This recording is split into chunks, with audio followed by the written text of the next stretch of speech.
What's good, y'all?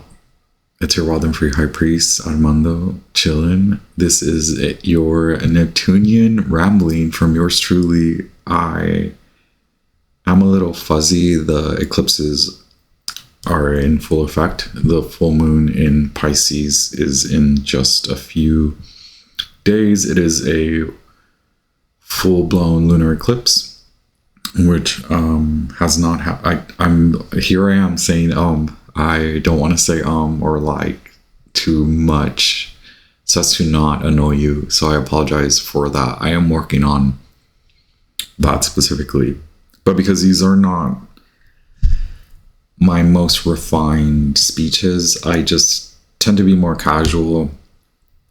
My ADHD kicks in and I'm all over the place, so I truly ask for your yes, please. I apologize. Anyway, this is your Neptunian rambling. I thought it interesting. The full moon in Pisces is very Neptunian.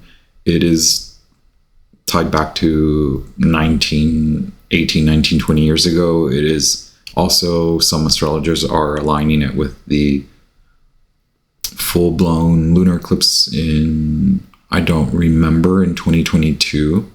Were those more so, what were they? It was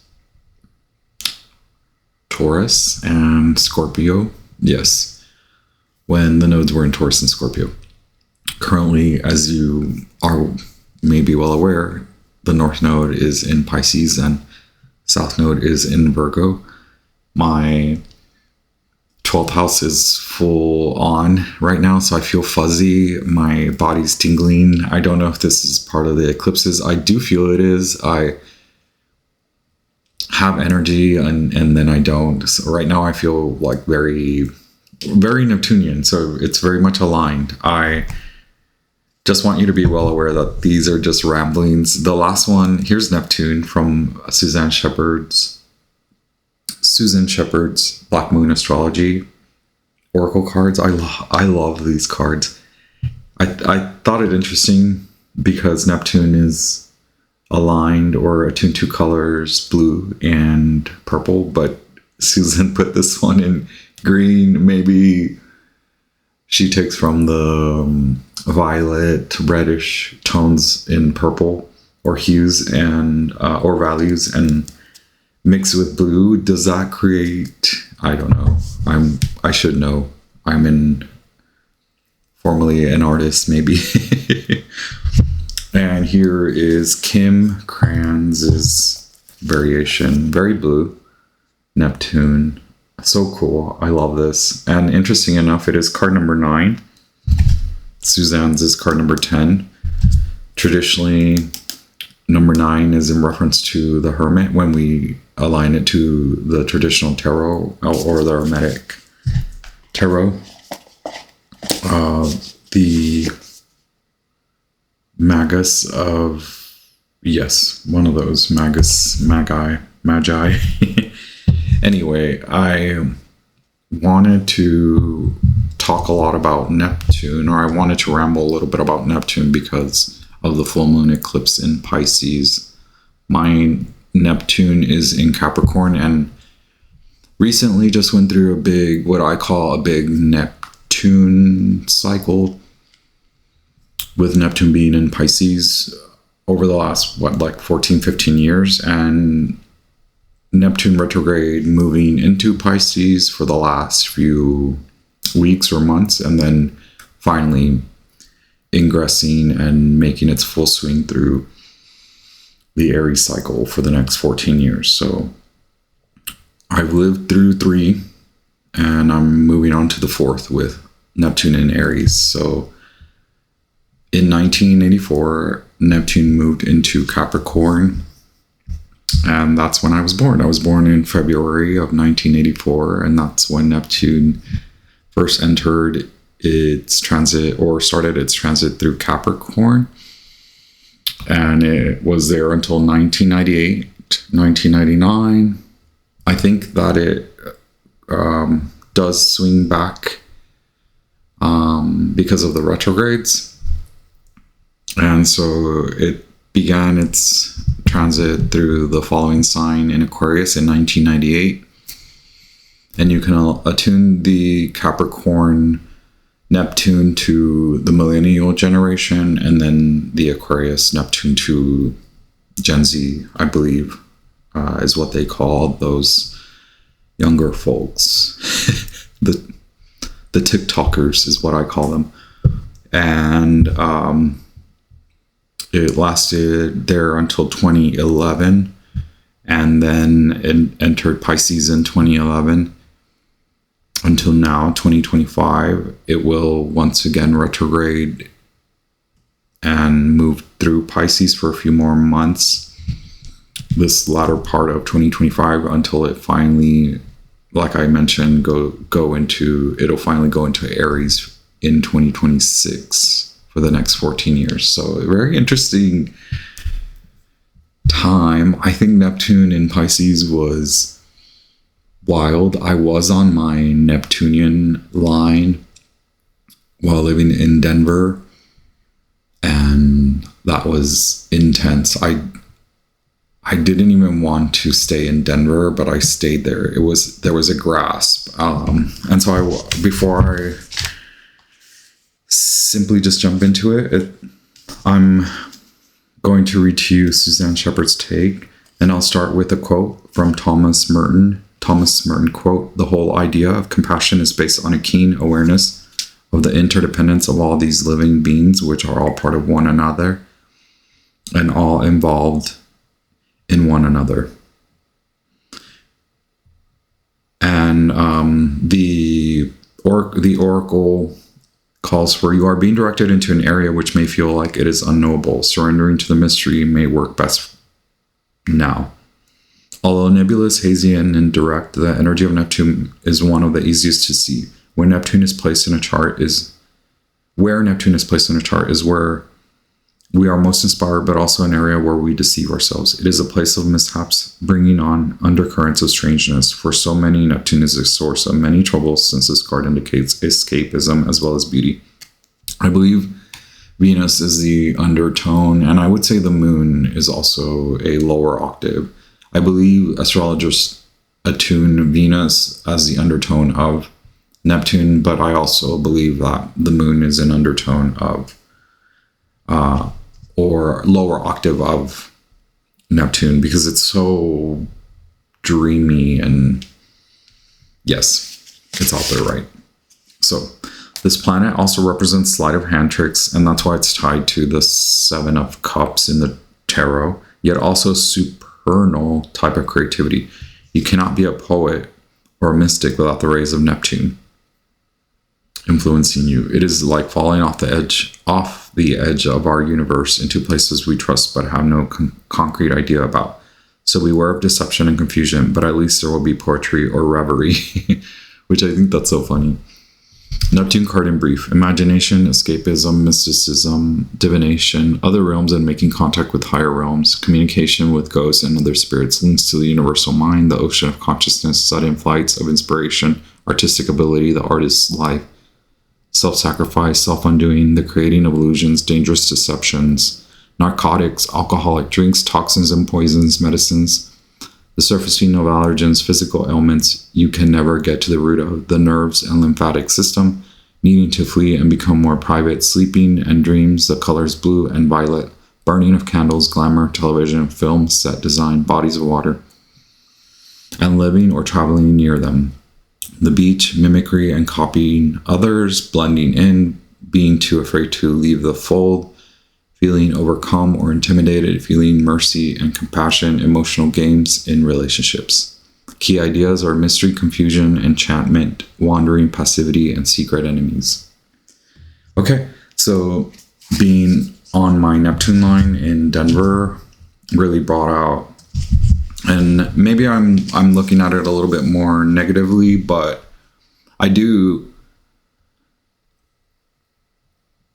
tend to also see the bright side or the positive side to Neptune in Capricorn. I'm now on my Jupiter line, so both my Neptune and Jupiter are in Capricorn, so I see my Neptune aspects being more aligned to the creative, the positive aspects of creativity versus the reverie, the poetic aspects of Neptune, which for me being in Denver, it was very toxic and poisonous. So it wasn't like I was taking toxins or being poisoned, but my obsessive tendencies were very toxic and poisonous. They were intoxicating. I will say that because I'm like airing my dirty laundry, right? This is full exposure, and I won't speak on them too much. When I was in Denver, I certainly had a lot of positive, there were a lot of positive results, as in I did well in my creative work, and maybe I saw a lot of money come in, and that's aligned with Capricorn, right? So being here on my Jupiter line also for me means earning. In Denver, I was earning, but I was, instead of being more aligned with Jupiter, I felt more aligned with Neptune. So there were all these other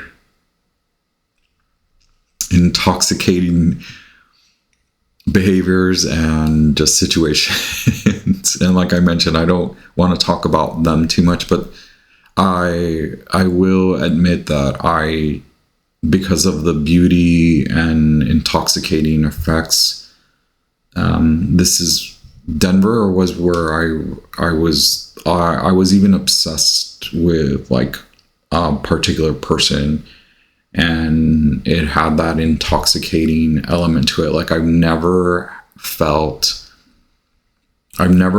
seen someone as beautiful as them. I still regard them as the most beautiful person. It's one of those like unrequited love situations. And I don't want to put a lot of heat on them. I don't even mean to put any shame on them. It mostly is lifting the shame off of me. And maybe this is also a good reference for astrologers and psychologists. I don't mind being studied, although I have that millennial I don't know how to say it, like maybe it's my Scorpio and Aquarius placements too. I don't like to be perceived, but then my Piscean nature, my Neptunian nature is much wanting to be perceived and also personified, right? So I never really felt that obsessive component to love, the need, the desire, until I was on my Neptune line. And this is very much airing my dirty laundry because I'm telling you, I was obsessed with this person. Like I said, I still regard them as one of the most beautiful human beings ever in my life. And it had that intoxicating obsessive effect where I can't blame them. I can't blame anyone. But it did lead to a lot of self-destructive modes where I stopped caring so much about myself, and I maybe cared too much about being perceived by them and how I could align my days to cater to them or cater to me being around them. Basically, how could I make the fantasy become a reality? And it became very intoxicating, and that was the poison. And even prior to that, I wanted to leave Denver, so meeting them made it even more difficult to leave Denver, because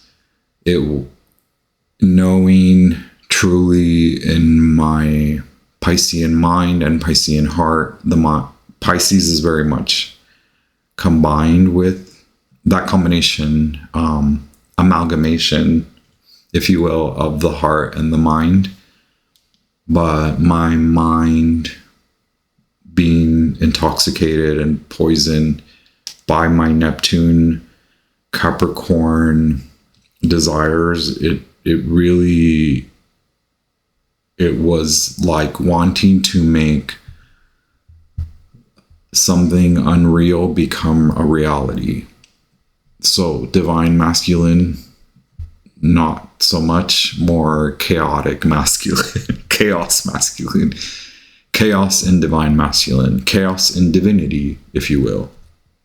The poetic reverie, the lustful magnetism, that sort of thing.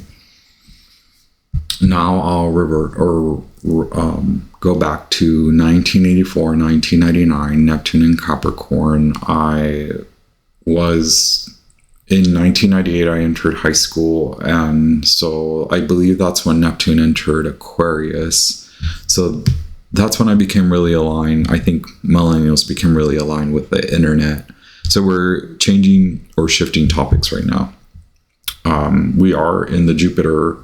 It is Jupiter's day, and it is the Venus hour at the moment. We will soon go into the Mercury hour, which is really cool. Okay, so personality-wise, my Neptune and Capricorn, it represents a generational influence blending the ethereal and idealistic nature of Neptune with Capricorn's focus on tangible reality, authority, and established structures.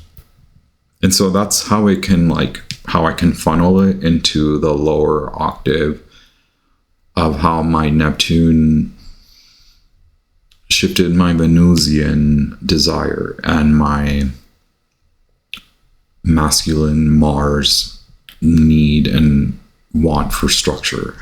So a lot of me being in Denver, it wasn't even me being in control of how I was being perceived, but perhaps I was being perceived as someone who had money or made money, and then I perceived myself as someone who wanted this person and who saw the beauty in them, that sort of thing. Neptune being then what took over me, and all of this is very abstract, I know. Capricorn represents order, structure, and I'm using AI to my advantage maybe here. Capricorn represents order, structure, authority, ambition, pragmatism, established institutions, and we already know what Neptune represents: the dreams, imagination, idealism, spirituality, and dissolution of boundaries. So to me, I've never wanted true boundaries in my work, and when I was in Denver in Colorado, I never the lines were blurred with love and desire as well. But anyway,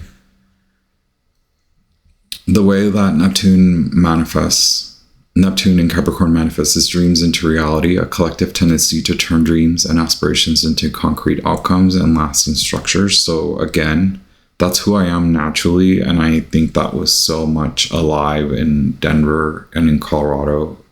But Neptune was in Pisces when I was there, so that's when the astrology, the transits take over, right? I was born with Neptune in Capricorn, but when I was in Denver, Neptune was in Pisces. Neptune is in its final weeks of Pisces, and Neptune in Capricorn is also idealism and institutions, a desire to reform and even dissolve outdated systems of power, wealth, and authority. And spiritual connection to the tangible. Spiritual pursuits often manifest through environmental awareness, the pursuit of sustainable practices, or involvement in humanitarian causes. So I think naturally I am a designer. I like to help small business. So it's still aligned with a type of humanitarianism, but it is for money and for authority.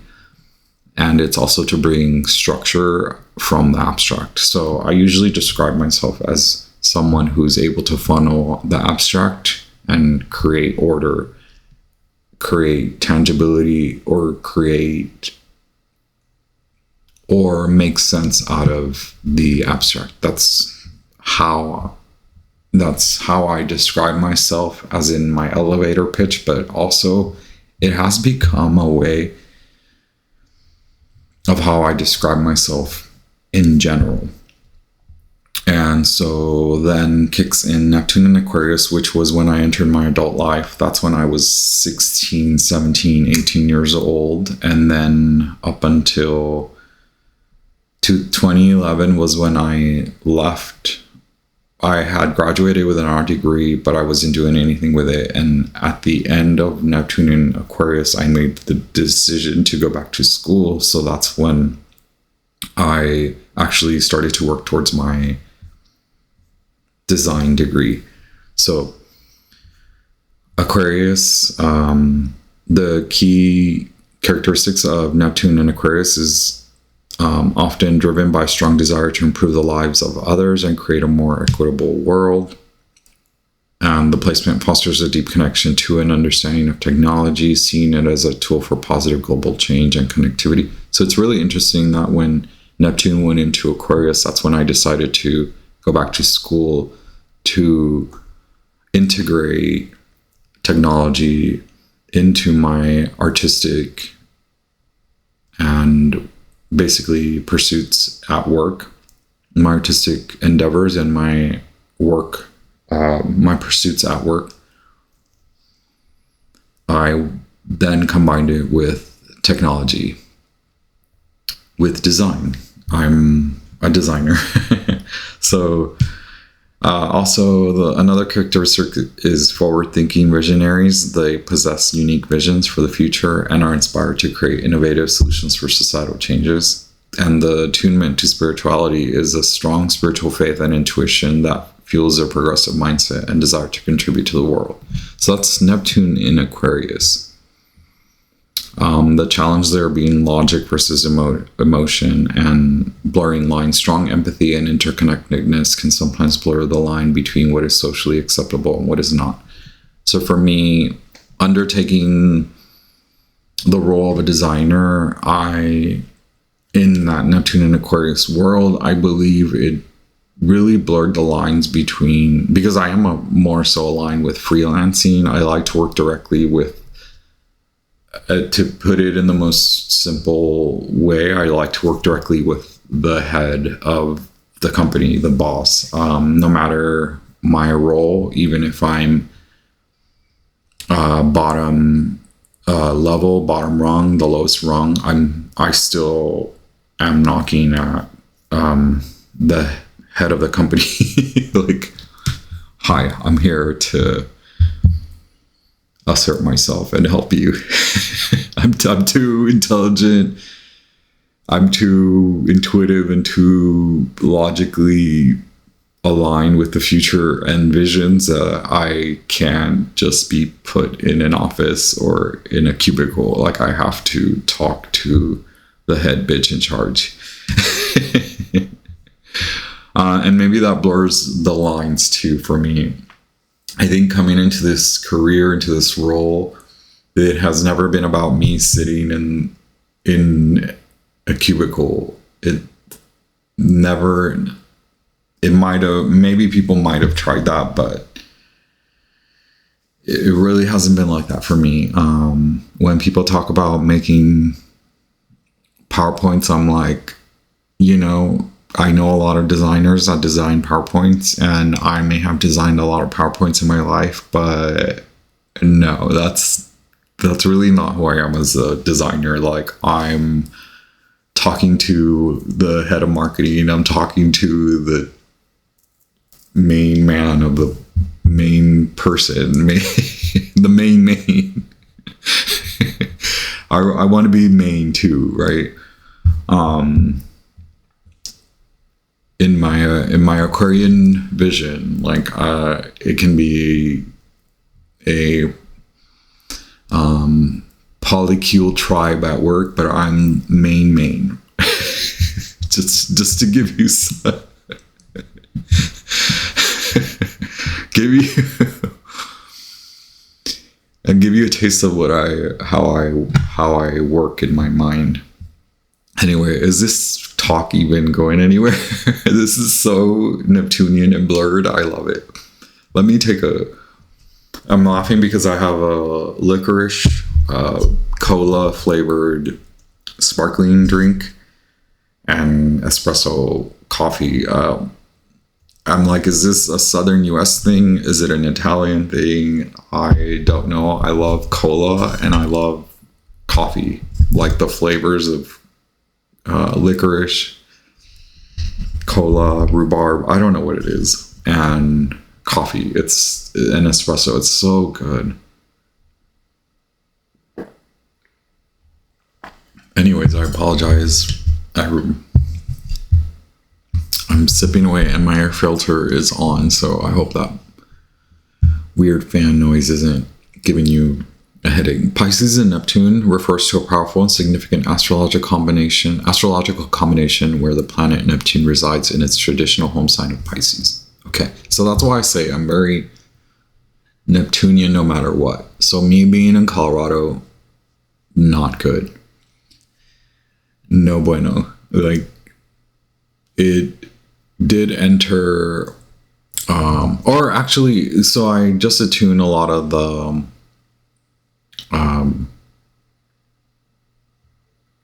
Neptune in Aquarius cycle to me becoming a designer. But actually, my role, my work, when I entered the design world, Neptune was in Pisces already. So I apologize if that may be confusing, but the aspects of Neptune in Pisces are traditional. It's a traditional ruler, right? Meaning this placement doubles the influence of both cosmic forces, amplifying their traits.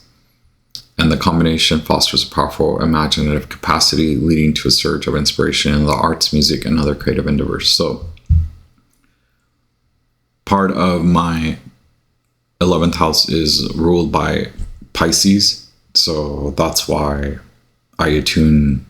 The beginning of Neptune in Pisces is when I began my career in design, but it is very Aquarian. So I apologize about the mix-up, but I was heavily influenced by that 11th house technology and creativity at the tail end of Neptune in Aquarius and the beginning of Neptune in Pisces, because that affected my 11th house placement and my work in, and how that, and what it means for me to be in the world and of it and in it, but not from it.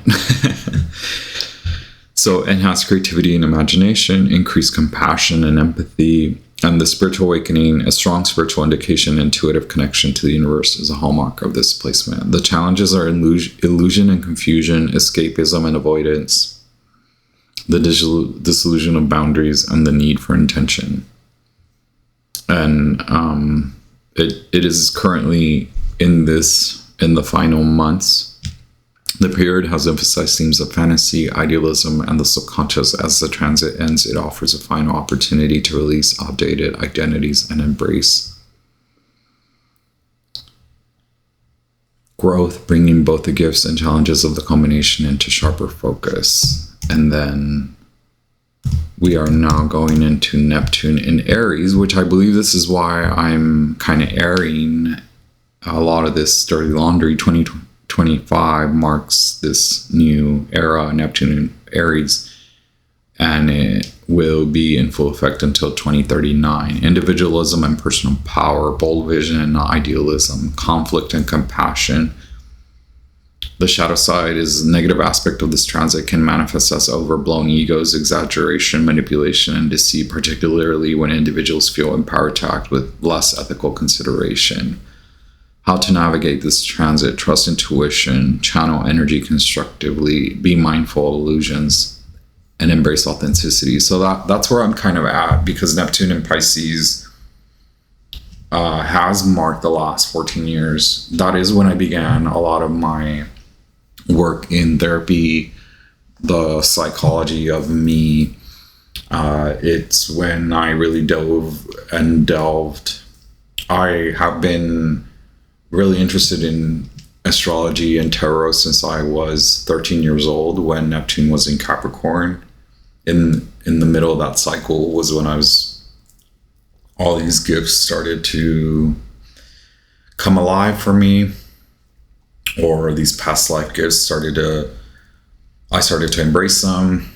Neptune in Aquarius then meant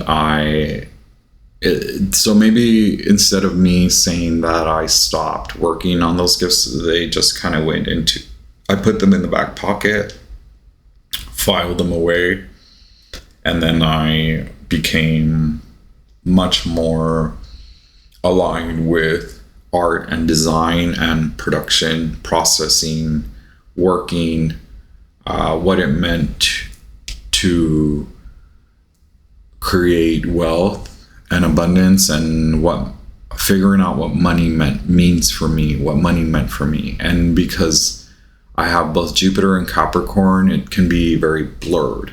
And now with Neptune coming out of Neptune in Pisces and coming into Neptune in Aries, I'm now casting light on illusion and regaining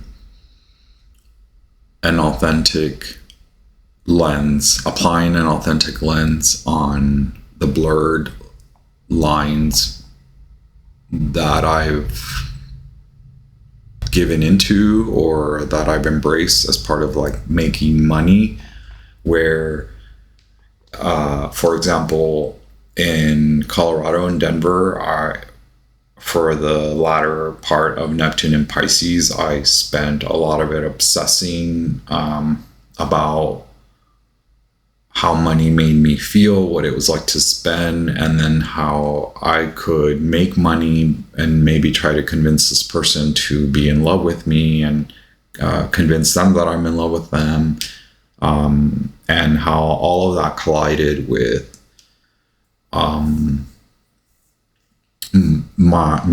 my world, none of it was distinct. It just all became very entangled. My time sort of became an ocean. I'm doing tarot, I'm doing design, I'm in love with this person, obsessing over them, obsessing over tarot, trying to manage my work, trying to stay afloat with my money. It all collided, and now Neptune is in Aries, and I'm like, holy shit. Holy shit, y'all. This needs to be studied. Let me expose some of this. Let me talk about myself. It is putting myself on blast. It's very sensational. It's very real. If I were to really tell you if you talk to my Virgo friend, if you talk to my Virgo, she could tell you she could confirm a lot of this.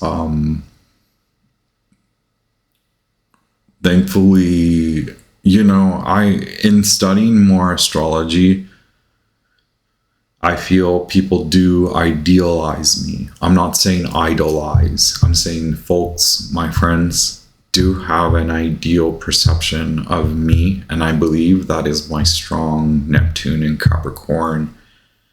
And it's up there on my MC. It hits one of the verticals. And so I present in a very idealistic, I speak in this idealistic tone. I have these idealistic spiritual qualities, undertones, high tones. Am I real? I like the way that San from Sanskrit Tarot, whom I like, I idealize her.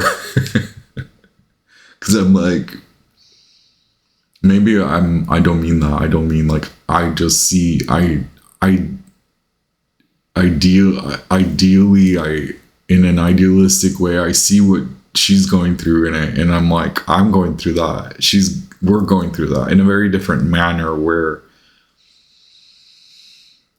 I don't I see the ties with musicians. Like she has a tie with celebrities, and I just have a tie with people. Like it is very Neptunian the way I see it. I see the blurry lines with the mirror, the way the mirroring works. Me being obsessed with this person meant like we sort of, in the spiritual way, we come from the same past life. I idealize them. They have an idea about me. It all came to a head. It all came to a spirit meets earth, spirit meets the world. And I meant to say San said something, and I'm like, I've said that.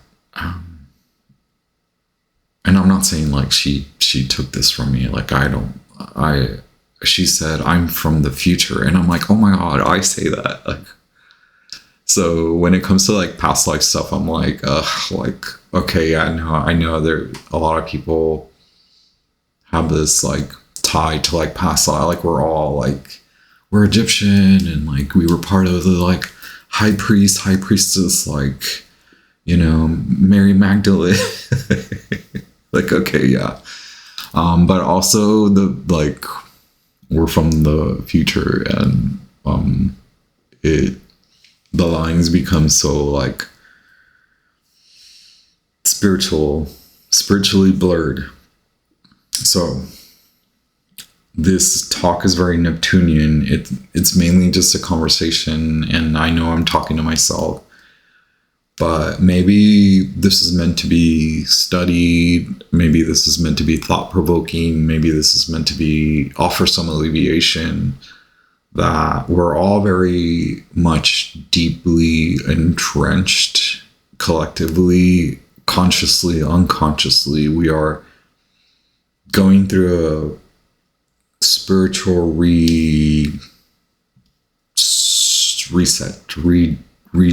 reconfiguration is the way I see it. Reconfigure, realign, revision, rephrasing, reframing. None of that is easy. It's not about whitewashing. We don't whitewash. Not on this channel. Not in my lifetime. Although we see it in the systems.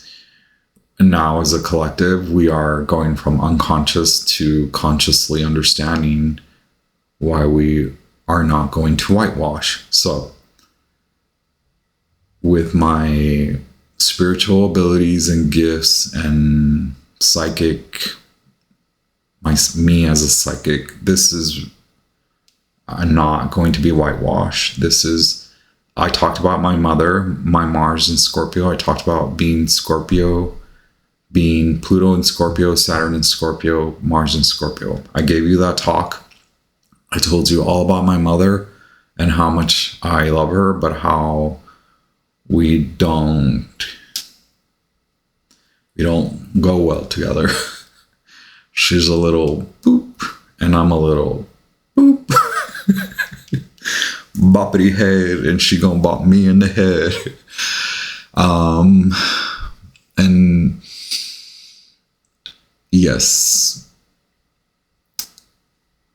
if I had stayed in Denver, I think it would be very intoxicating. And so I was very intoxicated spiritually, the mysticism, the love affair in my mind, this beauty, this ultimate, this person being beauty incarnate, the symbol of beauty. Like it just, if I could say, and I don't mean it like they are like a beautiful soul, regardless of whether I think so or not. So these are just difficult topics that I want to expose, and maybe it helps you to really get out of that like weird twin flame BS. Like, I don't really align with that, and I'm like, that was limerence, and that was fucked up in the head. That was Neptune. That was spiritual lust, spiritual desire, beauty, like goo goo gaga, mind, heart, disconnect. So now Neptune in Aries is like, hey, Armando, your Pisces is disconnected. Let's get back on the road. Let's get this show on the road. With that, I'll be back with more readings. I've been in my psychology spiritual zone for forever, but I've been seeing therapists and working with psychologists and psychiatrists for the last, it's going to be almost 10 years. So I'm not flaunting. I'm saying that I can confirm. It's been confirmed that I'm not that crazy. And now at this midlife crisis point, my Pluto, my Neptune square, and my Pluto opposition, my Pluto in Scorpio square with Pluto in Aquarius. I'm coming to the tail end of that. That's a midlife crisis point. My Neptune in Capricorn square with Neptune in Aries. I'm coming to the tail end of that. And I'm now entering this post midlife crises point. And for me, it's spiritual, it's psychological. And now it's the trickle out, trickle down. What does that mean for my money, for love, for me being a partner to someone, for me being in love with myself and caring, self-care, for me being a spiritual speaker and guide of sorts, not a cult leader. Okay, gotcha. I hope that was entertaining, if at all, if anything at all. It's a wonderful world. And Neptune, people are afraid of Neptune. They may not say it, but it's a toxin, right?